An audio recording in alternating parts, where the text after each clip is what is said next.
Amén.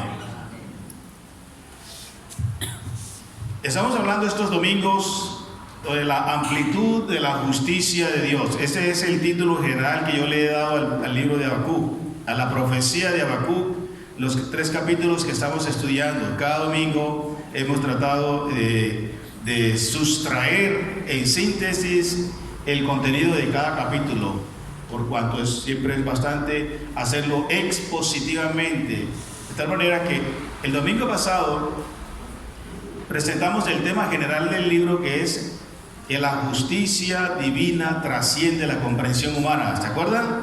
La justicia divina o de Dios trasciende, va mucho más allá o excede la comprensión humana. ¿No comprendemos a Dios? Es imposible que podamos comprender a Dios en toda su amplitud e infinitud, y siempre va a ser así. No se frustre si no logra comprender a Dios en toda su capacidad. Él es Dios. Pero hoy vamos a mirar en el capítulo 2, la justicia divina corrige la injusticia humana. El domingo pasado vimos que Habacuc se quejó. Así fue, se quejó contra Dios. Pero recuerden, Habacuc está representándolo a usted y a mí y a toda la humanidad, que en un momento dado no comprendemos a Dios como Él procede, cuando Él procede. Y Habacuc está preguntando el porqué de la injusticia, por qué no hay justicia, por qué Dios no hace nada, por qué vas a usar a una nación más mala, corrupta y perversa que nosotros para corregirnos, y por qué lo haces de la manera como lo haces. Habacuc está representándote, está representando a la humanidad. Por eso el primer aspecto que vimos fue la queja humana contra Dios. Hoy, en el capítulo 2, vemos la respuesta divina ante esa queja suya y mía que le hemos hecho a Dios, y cómo Dios va a presentar que Él no está de brazos cruzados haciendo nada como a veces creemos, mientras este mundo se deshace y de manera injusta, impía contra el otro ser humano. Miraremos hoy que la justicia divina corrige la injusticia humana. Para ello les invito a que abran en Habacuc capítulo 2. Habacuc capítulo 2. ¿Lo tienen? Voy a leer inicialmente hasta los versículos 1 al 5, y a medida que vamos estudiando vamos leyendo el resto de los textos hasta el versículo 20. ¿Trajeron sus Biblias? ¿Cierto? Tráiganla, por favor. Sin Biblias no se puede estudiar la Biblia, a menos que usted la sepa todas de memoria, que no lo creo. Traigan sus Biblias, por favor. Dice Habacuc 2, 1 al 5. Sobre mi guarda estaré, y sobre la fortaleza afirmaré el pie, y velaré para ver lo que se me dirá, y qué he de responder tocante a mi queja. Y Jehová me respondió y dijo: escribe la visión y declárala en tablas, para que corra el que leyere en ella. Aunque la visión tardará aún por un tiempo, mas se apresura hacia el fin, y no mentirá. Aunque tardare, espéralo, porque sin duda vendrá, no tardará. He aquí que aquel cuya alma no es recta se enorgullece, mas el justo por su fe vivirá. Y también el que es dado al vino es traicionero, hombre soberbio que no permanecerá. Ensanchó como el Sheol su alma, y es como la muerte que no se saciará. Antes reunió para sí todas las gentes, y juntó para sí todos los pueblos. Vamos a leer inicialmente hasta el versículo 5. Voy a presentar hoy 3 ideas, como es usual, como ustedes ya lo han notado, sobre el capítulo, en cuanto a la respuesta justa de Dios, como titulé todo el capítulo 2. Vamos a mirar que Jehová, en virtud o en función de su respuesta ante la queja humana de Habacuc, en este caso en el cual estamos representados todos, Dios ratifica su visión, confirma su plan. Dios ratifica su visión, versículos 2 al 5. Dios aclara su motivo, por qué actúa, hace y disciplina o envía el juicio como lo hace a través de esa nación mala, pagana, perversa como Babilonia. Versículos 6 al 17. Y los versículos siguientes, 18 al 20, Dios expresa su objetivo. ¿Con qué objetivo hace lo que va a hacer a través de Babilonia? Miremos entonces, Habacuc se ha quejado contra Dios pidiendo explicaciones por qué no hay justicia y por qué hace como hace y usando Babilonia. Y dice, me voy a poner aquí en este lugar, en este terraplén, o este lugar firme. Ahí voy a esperar la respuesta que Dios me va a dar. Es la idea del versículo 1 del capítulo 2. Voy a esperar la respuesta. Habacuc conoce a Dios. Habacuc es un profeta de Dios, es un siervo de Dios. Y él sabe que Él lo ha llamado para su ministerio, para dar una palabra a su querido pueblo, y sabe que Dios va a responderle para que Él dé la respuesta. Y ahí me voy a quedar, aquí me voy a quedar firme, porque yo sé que Él me va a responder. Y efectivamente dice el versículo 2 que Jehová le respondió tocante a su queja, a su reclamo, que es el tuyo y que es el mío también en algunas ocasiones, como vimos el domingo pasado. Y el Señor, acuérdate que Santiago dice que la ira del hombre, Dios dice, la visión sigue. Lo que te mostré, eso sigue igual. Yo no he cambiado. Yo no voy a cambiar aunque te hayas quejado, aunque me hayas pedido explicaciones de la manera como lo hiciste, la visión sigue. Entonces, en primer lugar, tenemos que, en cuanto a la respuesta de Dios, es que Él ratifica su visión. Y en esa visión tiene un contenido profético, por supuesto. Ratifica la aplicación profética de esa visión. Y le dice, y Jehová me respondió y dijo, escribe la visión y declárala en tablillas o en tablas para que corra el que leyere en ella. Dios dice, la visión va porque va. Escríbela, lo que has visto, lo que te mostré, lo que te he mostrado, escríbelo. Y en tablillas, ustedes se acordarán que en aquella época ya había varios elementos materiales en que se podía transcribir o escribir las memorias, las historias, las proezas, en fin, lo que el hombre quisiera. El Señor tiene cuidado de decirle a Habacuc aquí, de escríbelas, pero en tablillas de arcilla. Se hacía una pieza de tablilla, de arcilla húmeda, y con una especie de estilógrafo, pero de metal, se escribía para que luego al secarse la arcilla húmeda, eso quedara para muchos años, hasta siglos, dependiendo de la calidad de la arcilla, el lugar donde se guardaba, la humedad del sol, bueno, etc. Eso indica que Dios quería que esta profecía, esa es su palabra, se registrara bien, porque iba irrevocablemente para esa generación y para las futuras generaciones, porque efectivamente la profecía, como más abajo dice, sería de cumplimiento un tanto más a largo plazo, escrita para ser publicada, divulgada, y necesitase estar registrada en un material que durara por muchos años o tal vez siglos, como efectivamente pasó.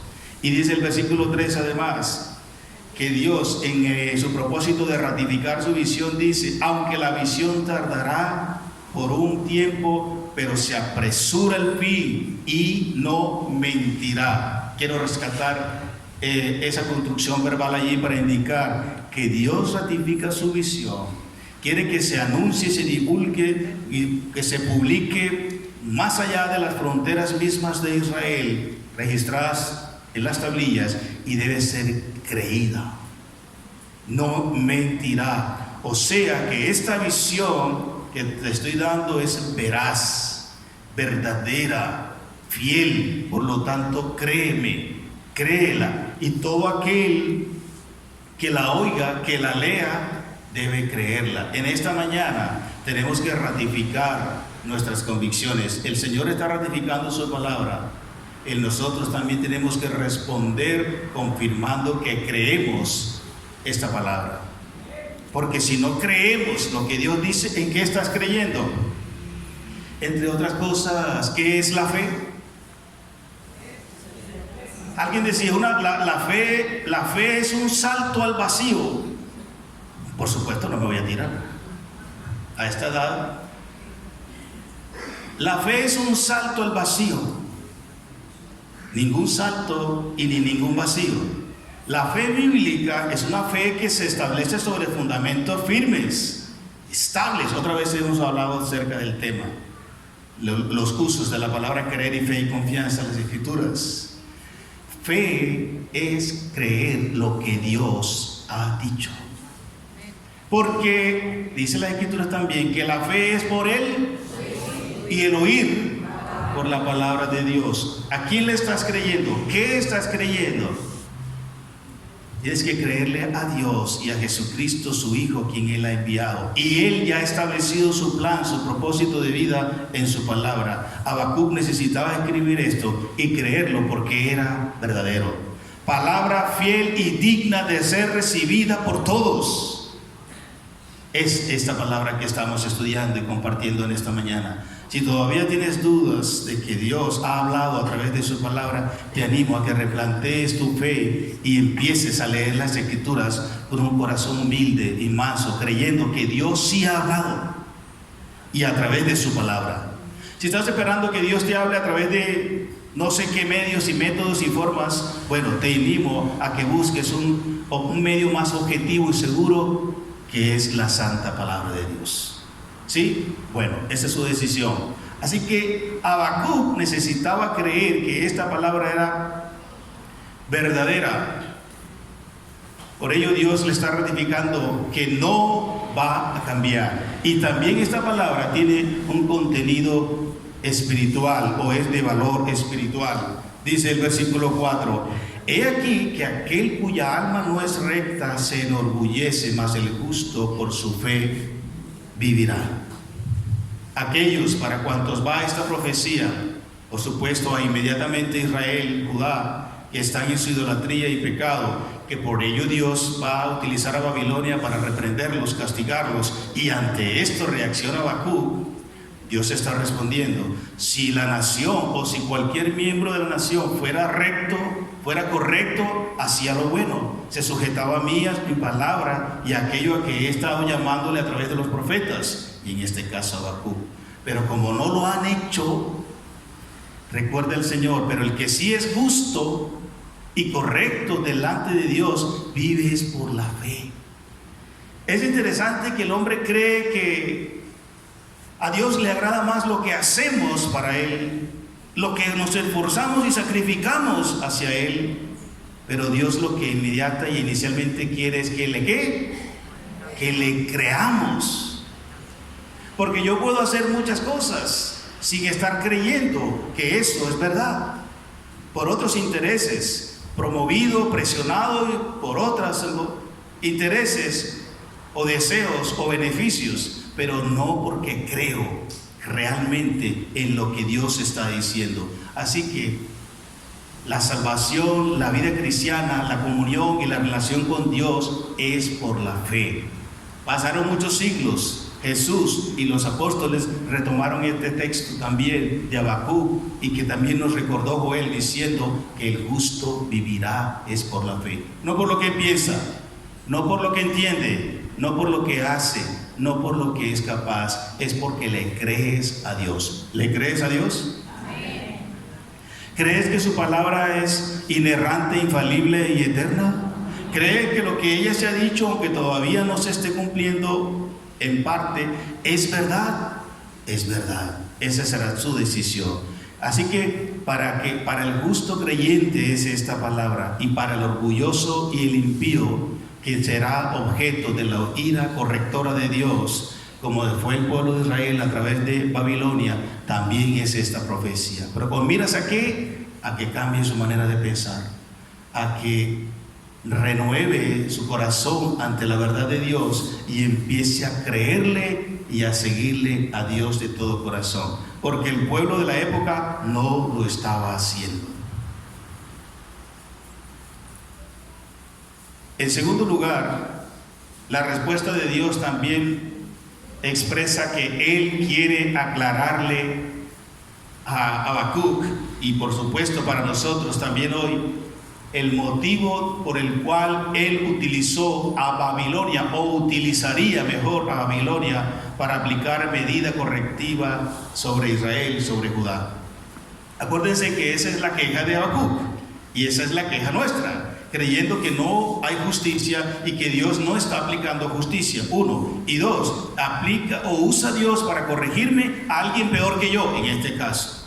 Y eso me produce molestia, porque Dios, ¿cómo es que me va a corregir a partir de alguien, de un impío, de un inconverso, de alguien que no le adora? Eso es lo que está pasando en el contexto histórico y religioso de Habacuc. Entonces Dios ahora le da los motivos. Y aunque en el texto no se menciona por ningún espacio o ni por ningún escrito la palabra Babilonia, Babilonia era el imperio que gobernaba, y esto que a continuación va a describir Habacuc, esa palabra era para decirle: miren, esto es lo que yo voy a hacer con Babilonia. Dios está respondiendo. Primero,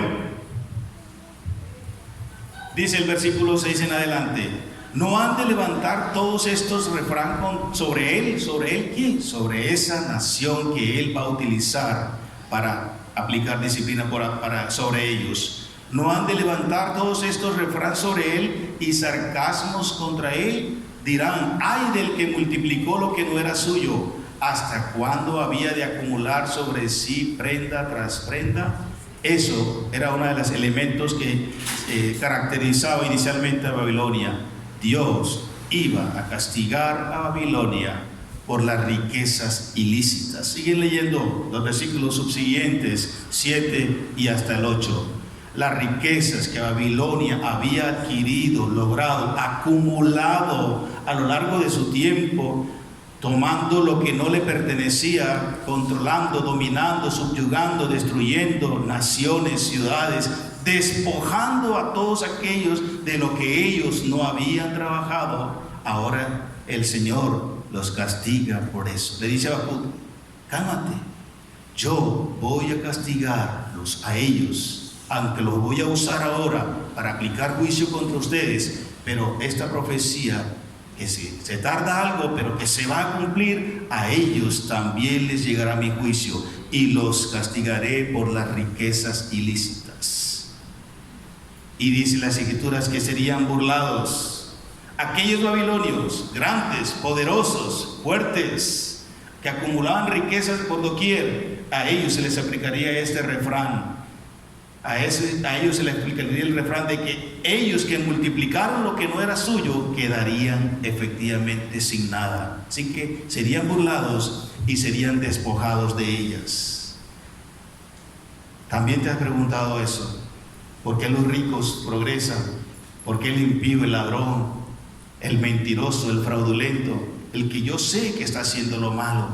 ¿Y cómo es que yo me esfuerzo, trabajo día tras día, honesta, responsablemente, por tener a mi familia, a mi esposa, a mis hijos con lo mínimo? ¿Y por qué lucho tanto? Y estos sinvergüenzas, ladrones y demás, y empezamos a juzgar y a condenar. Te animo a que lees el Salmo 73 y Dios te ayude a calmar ese disgusto que a veces genera en nosotros. Confía en el Señor, así como Él enviaría juicio sobre Babilonia, y así sobre todos los que se enriquecen ilícitamente, tomando lo que no les pertenecía, también lo va a hacer hoy. Así que no te desesperes, no te afanes, y también sobre ellos vendrá burlas, y también sobre ellos vendrá despojos para darlo a quien verdaderamente le pertenecía.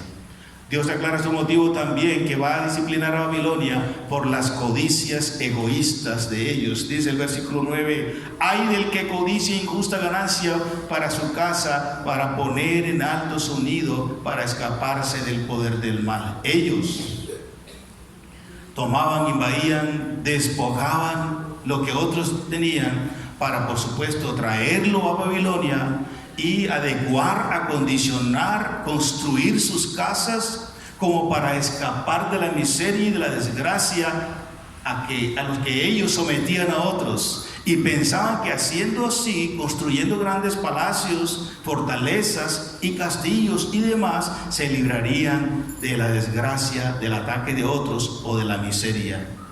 Y a veces pasa también, personas dedicadas al fraude, a la mentira, al robo, a quitarle a otros, vienen, por ilustrarlo de alguna forma, invierten en sus buenas casas, haciendas, propiedades, con sistemas de seguridad, aún guardas de seguridad. La idea es que aquí Babilonia, con el dinero que quitó los demás ilícitamente, lo invierte en sus ciudades, en sus casas, para protegerse, para no caer en la miseria de aquellos. Pero Dios les dice, bueno, esos que invierten en adecuar sus moradas, también sobre ellos vendrá mal. No creas que no. También sobre todos aquellos que codician egoístamente lo que otros tienen y se lo quitan con engaños, homicidios y demás, también sobre ellos vendrá mal, juicio justo de Dios. Dios está respondiendo a Habacuc y nos está respondiendo a nosotros. Habrá vergüenza para ellos, como dije, versículo 10. Y habrá queja contra ellos. Miren la figura que aparece en el versículo 11. Dice así: porque la piedra clamará desde el muro y la tabla del enmaderado le responderá. Algo así como que internamente en su propio imperio, en sus propias casas, habrá queja contra ellos mismos, haciéndole ver su insatisfacción interna. O sea, aquella gloria, alegría, felicidad interna en una casa donde lo hay todo: alimentación, comida, universidad, buenos colegios, buenos televisores, vehículos, toda la autenticidad que se puede tener, producto del enriquecimiento ilícito, producto de las codicias egoístas. Vendrá un tiempo en que aún en su propia casa, sus propios habitantes o sus propios hijos atestiguarán en contra de esos padres, de esos gobernantes, se quejarán. Y utiliza la figura aquí como si un ladrillo de las paredes de esas casas, de esos edificios que ellos construyeron, se quejarían y hablarían contra el enmaderado de esos lugares entre sí. O sea, internamente habría un tiempo de confusión, de queja. Interesante ese dato. ¿Acaso no ocurre así? Cuando los países, las ciudades, las entidades, los gobiernos y la familia no está actuando conforme a la voluntad santa de Dios y hay entrada de dineros o de beneficios ilícitos, pecaminosos y contaminantes a la casa, al país, a la ciudad. Y de igual manera hay codicias necias y engañosas, como dice el apóstol Pablo cuando habla del dinero. Y después de vivir una vida de opulencia y viajes y lujos en la vivienda, en la casa, en el país, luego viene épocas de crisis. Y utiliza esa figura del ladrillo hablando al enmaderado, lo que pasa internamente. Queja interna, queja local, queja en el hogar, para hacerlo lo micro. Eso ocurre y por eso se genera la insatisfacción social en las ciudades y en los países, y por eso las pugnas internas, y por eso terminan como terminan en algunos países, imperios o ciudades o familias o iglesias. Tengamos cuidado de esto. ¿Qué estás trayendo? Ahora vamos a pensar en lo más micro. ¿Qué estás trayendo a tu casa? Ha habido ganancia ilícita, deshonesta. Estás quitando a otros lo que no te pertenece y lo estás trayendo para adecuar tu casa, para incluso darle alimento, estudio, ropa, bienestar a tus propios hijos, pero con un dinero que no te pertenecía. Estás actuando y viviendo egoístamente con otros en aras de fortalecer, desarrollar, cuidar tu familia. Eso no está bien. El Señor enviaría juicio sobre Babilonia por esto. Y por eso lo estamos estudiando, porque Dios está respondiendo a Habacuc. Y la aplicación práctica es que si lo hizo sobre Babilonia, y lo hizo, también lo hace hoy día y lo pudiera hacer con nosotros. Tomemos lo que nos pertenece, trabajemos con responsabilidad, honestidad y rectitud de corazón, sin codicias necias y engañosas, teniendo un corazón abierto para compartir con los necesitados. No importa que no tenemos mucho económicamente hablando, pero la riqueza del cristiano no consiste en la abundancia de los bienes que se posee. La riqueza nuestra es tener a Cristo como el Señor y Salvador de nuestras vidas. ¿Cuántos pueden decir amén a eso? Porque raíz de todos los males es el amor al dinero, el cual codiciando algunos fueron traspasados y llevados a muchos dolores. Que no te pase, que no nos pase, iglesia. Así que ante eso Dios está respondiendo. Estos son los motivos. Yo voy a enviar esto sobre ellos. Y así sobre toda la humanidad Dios lo ha hecho. ¿Dónde están esos grandes imperios hoy día? El grande Babilonia, la grande Persia, los griegos, los romanos, los egipcios. Aún Estados Unidos, les digo algo, aún en el reloj profético de Dios no se menciona Estados Unidos por ninguna parte. Lo dejo ahí. Amados, esta palabra Habacuc es para nosotros, aunque se escribió hace miles de años. Traigamos lo que bendice a la casa, al hogar, a la iglesia, y no lo que trae queja, burla y luego ruina.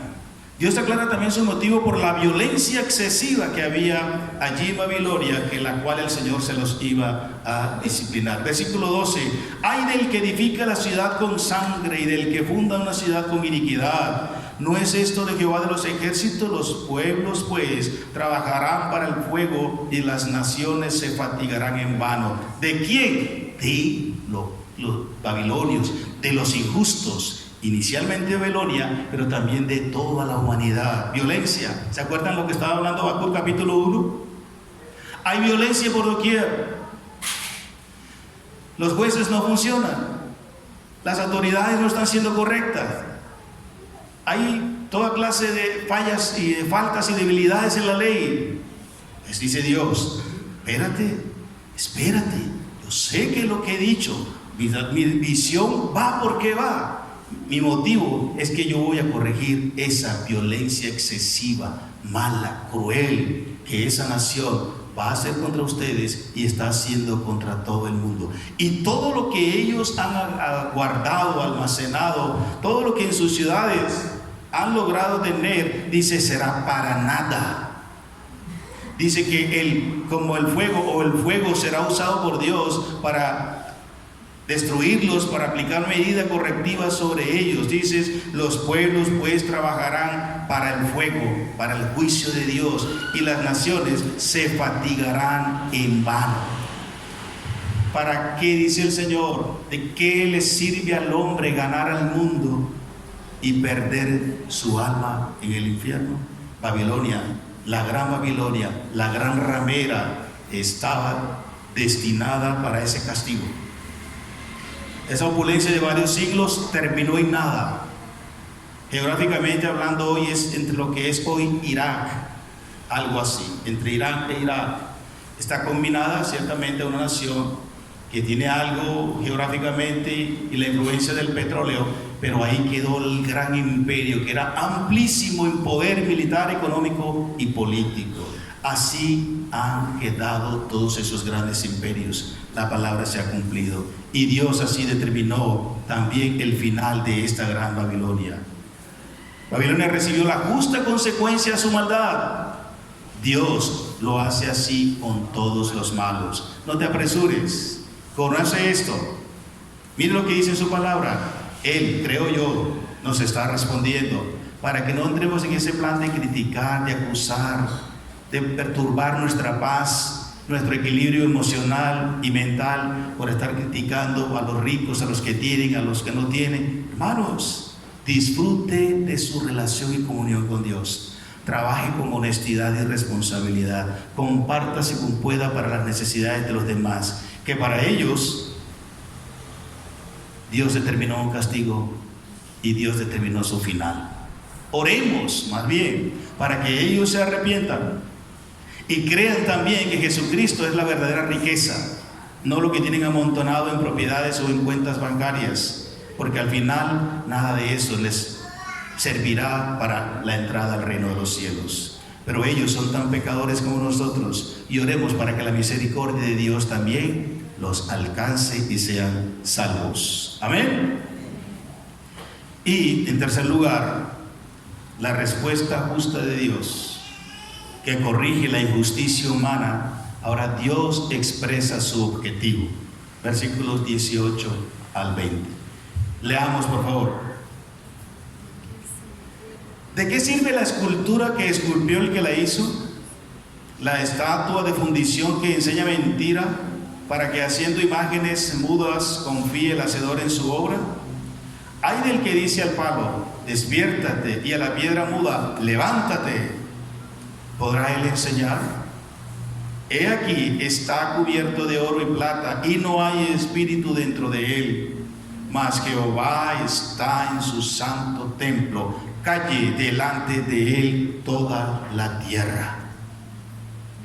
Entonces, recapitulando un poco, Habacuc se queja porque no hay justicia, o luego se queja porque Dios utiliza a Babilonia, y luego se queja por la forma como Dios soberanamente actúa. Y Dios callado, lo escucha. Luego en el capítulo Dios responde: bueno, hijo, esto es lo que está pasando. Yo voy a hacer esto y no voy a cambiar. Mi visión sigue. Lo que te he mostrado, escríbelo, porque quiero que lo divulgues. Quiero que se dé a conocer por la eternidad o hasta el cumplimiento de esta profecía. Tarda un poco, pero viene el final. En cuanto a Babilonia, yo voy a aplicar medida correctiva con ella. ¿Por qué? Por sus riquezas ilícitas, por sus codicias y todo lo que hemos hablado. Violencia excesiva. Pero quiero que sepas tú, Israel y todo el mundo, el objetivo que tengo con esta profecía. ¿Cuál? Que Dios quiere exaltar su supremacía. Perdón, aquí me falta algo antes. Eso. Primero,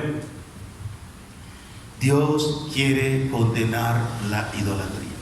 ¿Por qué Israel y Judá estaban como estaban? Que Dios usó a Babilonia. ¿Por qué Babilonia estaba como estaba? Una nación idólatra, pagana. Cuantos dioses habían los metían en su alacena de adoración.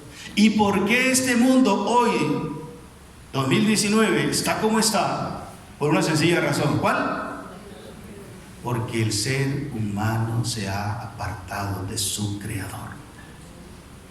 Y el objetivo ulterior entonces del juicio corrector de Dios con su justicia es, en primer lugar, condenar la idolatría. El que el hombre se haya olvidado de su Hacedor, de su Señor, de su Dios y Padre, y se haya ido tras otras formas de dioses, creyendo que allí encontraría paz, salvación, vida eterna, mejor calidad y mejor sentido de vida. Y Dios lo que está haciendo con estos juicios es: venga, los amo, todavía los amo, todavía sufro por ustedes. Por ello dice: ¿de qué sirve construir de la madera, con la escultura, con el metal, imágenes, ya sea de seres humanos, varones o mujeres, ya sea de animales, de astros, la luna, el sol, las estrellas, de lo que el hombre quiera? ¿De qué sirven estas imágenes? No ven, no oyen, no sienten, no tienen vida en sí mismos. Cuando dicen no tienen espíritu, es que no tienen vida. No pueden hacer nada por el ser humano. Eso le duele a Dios en lo más profundo. Él, el creador, el artífice de toda la belleza que tenemos en este universo, aún de usted como ser humano, porque usted como ser humano es la creación especial de Dios. Dice: formidables son tus obras, dijo David en su salmo precioso cuando vio al ser humano. Nosotros somos formidables. Créase formidable, créase bella, bello, hermoso, porque así lo hizo Dios, a su imagen y semejanza. Sin embargo, el ser humano se apartó de su Creador, dando culto más a la criatura antes que a Él como creador. ¡Qué lástima! Por ello, un Dios justo que es, tiene que aplicar medida correctiva.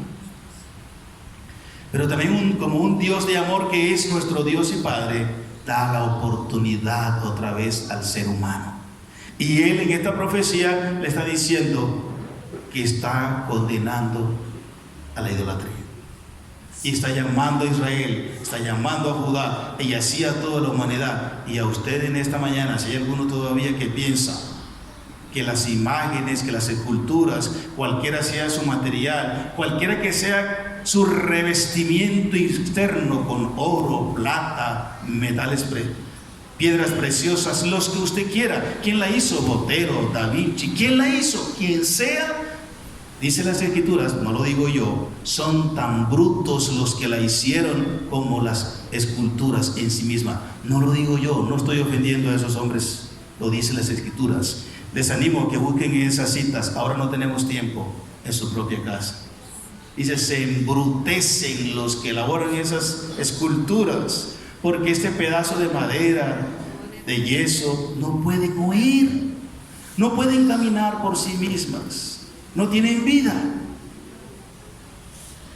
Y todavía el ser humano cree que allí va a encontrar el cambio para su vida. Y eso es lo que Dios, como objetivo a su respuesta, quiere presentar a Habacuc y a toda la humanidad. Dicen, por el engaño que está en ellas. Hay mucha gente que ha hecho miles y miles de millones de dólares, libras esterlinas, pesos y cualquier moneda, producto de la idolatría. Producto de alimentar en el pueblo el creer en esas esculturas e imágenes, creyendo que ahí está la solución, ahí está la buena suerte, ahí está la salvación y el perdón de sus pecados, apartándose del Dios verdadero. Condenar la idolatría por lo inútil de ellas, dice el versículo 19. Ay del que dice al palo, despiértate, y a la piedra muda, levántate. ¿Podrá él enseñar? He aquí, está cubierto de oro y plata. ¿Y qué dice? No hay vida. Porque el Espíritu es el que da vida a las cosas. Y en las cosas no hay vida. Ojo con esto. En las cosas no hay vida, en los objetos no hay vida. Como ser vivo, solo los seres vivos tenemos vida. Por supuesto, seres humanos, animales y celulares y demás. Pero solo tendrán salvación y vida eterna los seres humanos, porque fuimos hechos a imagen y semejanza de Dios. Y también el Señor quiere condenar la idolatría, pero el versículo 20 al final, Dios quiere resaltar su supremacía. Dice el versículo 20, utiliza el adverbio, la conjunción adversativa más. En contraste con lo que está hablando de la idolatría, dice, por el contrario a la idolatría, por el contrario, Jehová está en su santo templo. Jehová, la palabra Jehová ahí es el autoexistente, el que siempre ha sido y será, el que no necesita de nada ni de nadie para ser, no para existir, para ser. Por lo tanto, el Señor resalta ahí su supremacía. Él es, todo lo que es Él. La tierra no fuera sin Él. Él es el que sustenta todo. Por ello Él quiere resaltar su supremacía. Él sí habla, Él sí oye, Él sí te entiende, Él sí responde. Le está respondiendo a Habacuc porque hace lo que hace. Y le está dando motivos y le está dando su objetivo, que se vuelvan a Él. Amados y amigos, Dios quiere que te vuelvas a Él. Ven, hoy todavía hay esa oportunidad. ¿Cuál es la forma de Dios en la cual estás creyéndole? Nuestro Dios es supremo, para adorarlo solo a Él. El yo soy, el Jehová de los ejércitos, Jehová eterno. Yo, dice, Jehová está en su santo templo. Calle delante de Él toda la tierra. Y obviamente lo hace para que el hombre se humille ante Él y lo reconozca como el Dios eterno. He ahí, a partir de esa decisión de corazón, es que empezará el verdadero cambio en tu vida. Y el de Israel y el de Judá, que se habían apartado de Dios soberbia, rebelde y neciamente. Así que, hermanos, Dios responde. Clama a mí, yo te responderé y te enseñaré cosas grandes y ocultas que tú, que yo, que a veces no conocemos. Pero es que la fe no es por conocer o dejar de conocer. La fe no es por comprender todo lo que Dios ha dicho. Te tengo muy buenas noticias. No siempre vas a comprender a Dios. Pero es que la fe no es por comprender. La confianza en Dios es por estar convencidos y creer que lo que Él dice es verdad, aunque no siempre lo entienda. Por eso el texto, el justo por la fe vivirá. Y cuando Dios lo quiera, te va a ir dando a comprender poco a poco lo que Él quiera darte a comprender. Porque lo oculto y lo secreto le pertenece, pero lo revelado para nosotros. Hermanos, que el Señor en su bendita gracia, por su gran amor, nos ayude a comprender esto o a entender hasta aquí esto, que Él es justo y que su justicia corrige la injusticia humana. Sigue orando. Si hay algo que todavía no has logrado entender, yo no digo que Dios no te vaya a responder. Si Él lo quiere, lo va a hacer. Sí, no o espera. Sigue orando. Haga lo que es correcto y justo y bueno delante de Él. No te quejes ni critiques a los que tienen, porque tú no tienes. Dios así lo determinó. Sé tú rico en buenas obras, sé tú rico en espíritu, sé tú rico en tu comunión con Dios. Que a ellos a su debido tiempo, si no cambian, le llegará su juicio corrector. Entre tanto, tú y yo guardemos nuestra integridad delante del Señor. Jehová Dios es justo por naturaleza. ¿Cuántos lo creen? Y no dejará de corregir la maldad de su caída humanidad, que ama con todo su corazón, pero tiene que corregirla. Pero Él lo hace a su manera, no a la tuya, no a la mía. Él lo hace a su tiempo. Él tiene su propio reloj. El suyo y mío están adelantados, generalmente. Y lo hace para su perfecto propósito, objetivo. El objetivo tuyo y mío no siempre es correcto. El de Él es perfecto. Él sabe cómo lo hace. Así que confía, espera en su justicia. Él es misericordioso y paciente para con todos, queriendo que el hombre proceda al arrepentimiento. Te damos muchas gracias, Señor, por tu palabra. Bendecimos tu nombre. Gracias por tu inmensa bondad, justicia y misericordia sobre nosotros. Gracias por tu respuesta, oh Señor, para nosotros.